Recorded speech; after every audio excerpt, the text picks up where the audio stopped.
ನಮಸ್ಕಾರ ಸ್ನೇಹಿತರೆ. ನೇಪಾಳ ತಂಡವನ್ನ ಸೋಲಿಸಿ ಮಹಿಳಾ ಏಷ್ಯಾ ಕಪ್ನ ಸೆಮಿಫೈನಲ್ ತಲುಪಿತು ಭಾರತ ತಂಡ. ಬಳಿಕ ದಂಗಾದರು ಪಾಕ್ನ ದಿಗ್ಗಜ ಆಟಗಾರರು. ನಂತರ ನೀಡಿದರು ದೊಡ್ಡ ಹೇಳಿಕೆ.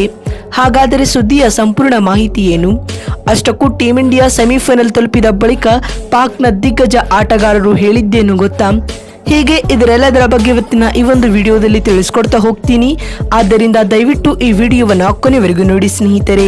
ಆದರೆ ಅದಕ್ಕಿಂತಲೂ ಮುನ್ನ ನಿಮ್ಮ ಪ್ರಕಾರ ಈ ಬಾರಿಯ ಏಷ್ಯಾ ಕಪ್ ಅನ್ನ ಟೀಂ ಇಂಡಿಯಾ ಗೆಲ್ಲಬಹುದಾ ಅಥವಾ ಇಲ್ಲವಾ ಎನ್ನುವುದನ್ನು ಕಾಮೆಂಟ್ ಮಾಡುವ ಮೂಲಕ ತಪ್ಪದೆ ತಿಳಿಸಿ. ಹೌದು ಸ್ನೇಹಿತರೆ, ಶ್ರೀಲಂಕಾದ ರಂಗಿ ದಂಬುಲ್ಲಾ ಕ್ರೀಡಾಂಗಣದಲ್ಲಿ ನಡೆದ ಮಹಿಳಾ ಏಷ್ಯಾ ಕಪ್ 2024ರ 10ನೇ ಪಂದ್ಯದಲ್ಲಿ ಹಾಲಿ ಚಾಂಪಿಯನ್ ಟೀಂ ಇಂಡಿಯಾ ತನ್ನ ಗುಂಪು ಹಂತದ ಕೊನೆಯ ಪಂದ್ಯದಲ್ಲಿ ನೇಪಾಳ ತಂಡವನ್ನ 82 ರನ್ಗಳಿಂದ ಮಣಿಸಿ ಅಜೇಯ ತಂಡವಾಗಿ ಸೆಮಿಫೈನಲ್ ಸುತ್ತಿಗೆ ಎಂಟ್ರಿ ಕೊಟ್ಟಿದೆ ಸ್ನೇಹಿತರೆ. ಹೌದು, ಲೀಗ್ ಸುತ್ತಿನಲ್ಲಿ ಆಡಿದ 3 ಪಂದ್ಯಗಳಲ್ಲಿಯೂ ಕೂಡ ಗೆದ್ದಿರುವ ಹರ್ಮನ್ ಪ್ರೀತ್ ಕೌರ್ ಪಡೆ ಪಾಯಿಂಟ್ಸ್ ಟೇಬಲ್ ಪಟ್ಟಿಯಲ್ಲಿ ಅಗ್ರಸ್ಥಾನ ಕಾಯ್ದುಕೊಂಡಿದೆ ಮತ್ತು 2ನೇ ಸ್ಥಾನದಲ್ಲಿರುವ ಪಾಕಿಸ್ತಾನ ತಂಡ ಆಡಿರುವ 3 ಪಂದ್ಯಗಳಲ್ಲಿ 2 ಪಂದ್ಯಗಳಲ್ಲಿ ಗೆಲುವು ದಾಖಲಿಸಿ 1 ಪಂದ್ಯದಲ್ಲಿ ಸೋಲು ಕಂಡಿದೆ. ಇದರೊಂದಿಗೆ ಈ 2 ತಂಡಗಳು ಮಹಿಳಾ ಏಷ್ಯಾ ಕಪ್ನ ಸೆಮಿಫೈನಲ್ಗೆ ತಲುಪಿವೆ ಬಂಧುಗಳೇ. ಈ ಒಂದು ಪಂದ್ಯದಲ್ಲಿ ಟಾಸ್ ಗೆದ್ದಂತಹ ಭಾರತ ತಂಡದ ನಾಯಕಿ ಸ್ಮೃತಿ ಮಂದಾನ ಮೊದಲು ಬ್ಯಾಟಿಂಗ್ ಮಾಡುವ ಆಯ್ಕೆಯನ್ನು ಆಯ್ದುಕೊಳ್ಳುತ್ತಾರೆ. ಅದರಂತೆ ಮೊದಲು ಬ್ಯಾಟಿಂಗ್ ಮಾಡಿದ ಭಾರತ ತಂಡವು ನಿಗದಿತ 20 ಓವರ್ಗಳಲ್ಲಿ 3 ವಿಕೆಟ್ ಕಳೆದುಕೊಂಡು 178 ರನ್ ಬಾರಿಸಿತು ಸ್ನೇಹಿತರೆ. ತಂಡದ ಪರ ಶಫಾಲಿ ವರ್ಮಾ 48 ಎಸೆತಗಳನ್ನು ಎದುರಿಸಿ 12 ಬೌಂಡರಿ ಹಾಗೂ 1 ಸಿಕ್ಸರ್ ಸಹಾಯದಿಂದ 81 ರನ್ ಬಾರಿಸಿ ಮಿಂಚಿದರು ಮತ್ತು ಹೇಮಲತಾ 47 ರನ್ಗಳ ಕೊಡುಗೆ ನೀಡಿದರು ಸ್ನೇಹಿತರೆ.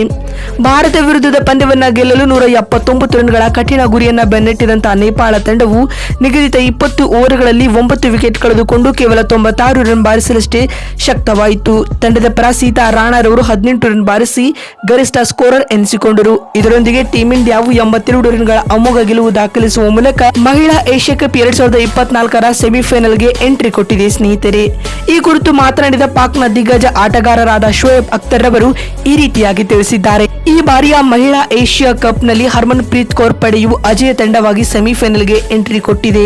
ಟೂರ್ನಿ ಉದ್ದಕ್ಕೂ ಆಡಿದ 3 ಪಂದ್ಯಗಳಲ್ಲಿಯೂ ಕೂಡ ಟೀಂ ಇಂಡಿಯಾದ ವನಿತೆಯರು ಉತ್ತಮವಾದ ಪ್ರದರ್ಶನವನ್ನ ತೋರಿದ್ದಾರೆ ಶೋಯಬ್ ಅಖ್ತರ್ ತಿಳಿಸಿದ್ದಾರೆ ಸ್ನೇಹಿತರೆ. ಮತ್ತು ಮಾತು ಮುಂದುವರಿಸಿದ ಅವರು, ಭಾರತೀಯ ಮಹಿಳಾ ತಂಡವು ಕೂಡ ಮೆನ್ಸ್ ಟೀಮ್ ನ ಹಾಗೆ ತುಂಬಾ ಬಲಿಷ್ಠವಾಗಿದೆ ಎಂದು ಶೋಯಬ್ ಅಖ್ತರ್ ಹೇಳಿದ್ದಾರೆ ಸ್ನೇಹಿತರೆ. ಇದಾದ ಬಳಿಕ ಮಾತನಾಡಿದ ಪಾಕ್ನ ಇನ್ನೋರ್ವ ದಿಗ್ಗಜ ಆಟಗಾರರಾದ ವಾಸಿಂ ಅಕ್ರಮ್ ರವರು ಈ ರೀತಿಯಾಗಿ ತಿಳಿಸಿದ್ದಾರೆ.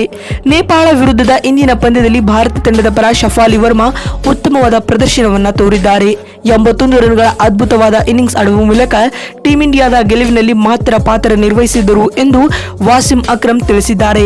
ಮತ್ತು ಮಾತು ಮುಂದುವರೆಸಿದ ಅವರು, ಟೀಂ ಇಂಡಿಯಾ ಸೆಮಿಫೈನಲ್ ಪಂದ್ಯವನ್ನ ಕೂಡ ಗೆದ್ದು ಏಷ್ಯಾ ಕಪ್ನ ಫೈನಲ್ಗೆ ಎಂಟ್ರಿ ನೀಡಲಿದೆ ಎಂದು ಭವಿಷ್ಯವಾಣಿ ನುಡಿದಿದ್ದಾರೆ. ನೋಡಿದ್ರಲ್ಲ ಬಂಧುಗಳೇ, ನೇಪಾಳ ತಂಡವನ್ನ ಸೋಲಿಸಿ ಏಷ್ಯಾ ಕಪ್ನ ಸೆಮಿಫೈನಲ್ ತಲುಪಿದ ಬಳಿಕ ಪಾಕ್ನ ದಿಗ್ಗಜ ಆಟಗಾರರು ಏನೆಲ್ಲ ಹೇಳಿದ್ದಾರೆ ಅಂತ ತಿಳಿಸಿಕೊಡುವ ನಮ್ಮ ಈ ಪ್ರಯತ್ನ ನಿಮಗೆ ಇಷ್ಟವಾಗಿದ್ದಲ್ಲಿ ತಪ್ಪದೆ ಈ ಕೂಡಲೇ ಈ ವಿಡಿಯೋಗೊಂದು ಲೈಕ್ ಮಾಡಿ. ಮತ್ತೊಂದು ವಿಡಿಯೋದಲ್ಲಿ ಸಿಗ್ತೀನಿ. ನಮಸ್ಕಾರ.